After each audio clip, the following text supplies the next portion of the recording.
Roughly 1,200 years ago, the Turians were invited to join the Citadel Council to fulfill the role of galactic peacekeepers.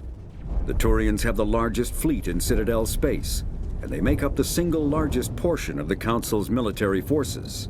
As their territory and influence has spread, the Turians have come to rely on the Solarians for military intelligence and the Asari for diplomacy. Despite a somewhat colonial attitude towards the rest of the galaxy, the ruling hierarchy understands they would lose more than they would gain if the other two races were ever removed. Turians come from an autocratic society that values discipline and possesses a strong sense of personal and collective honor.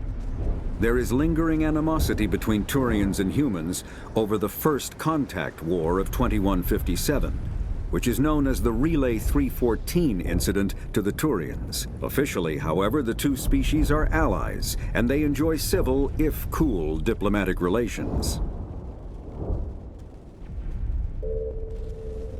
Spectres are agents from the Office of Special Tactics and Reconnaissance, and answer only to the Citadel Council.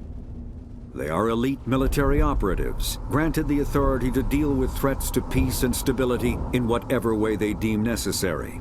They operate independently or in groups of 2 or 3. Some are empathetic peacekeepers, resolving disputes through diplomacy. Others are cold-blooded assassins, ruthlessly dispatching problem individuals. All get the job done one way or another, often operating outside the bounds of galactic law. The Spectres were founded after the Solarians joined the Council. For many years, they operated in secrecy as backroom problem solvers. Only after the Krogan rebellions did their activities become publicized.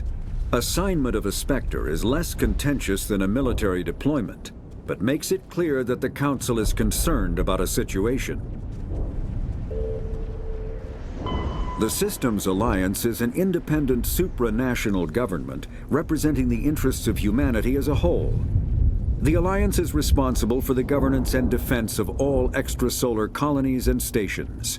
The Alliance grew out of the various national space programs as a matter of practicality. Sol's planets had been explored and exploited through piecemeal national efforts. The expense of colonizing entire new solar systems could not be met by any one country. With humans knowing that alien contact was inevitable, there was enough political will to jointly fund an international effort. Still, the Alliance was often disregarded by those on Earth until the First Contact War. While the national governments dithered and bickered over who should lead the effort to liberate Shanxi, the Alliance fleet struck decisively. Post-war public approval gave the Alliance the credibility to establish its own parliament and become the galactic face of humanity.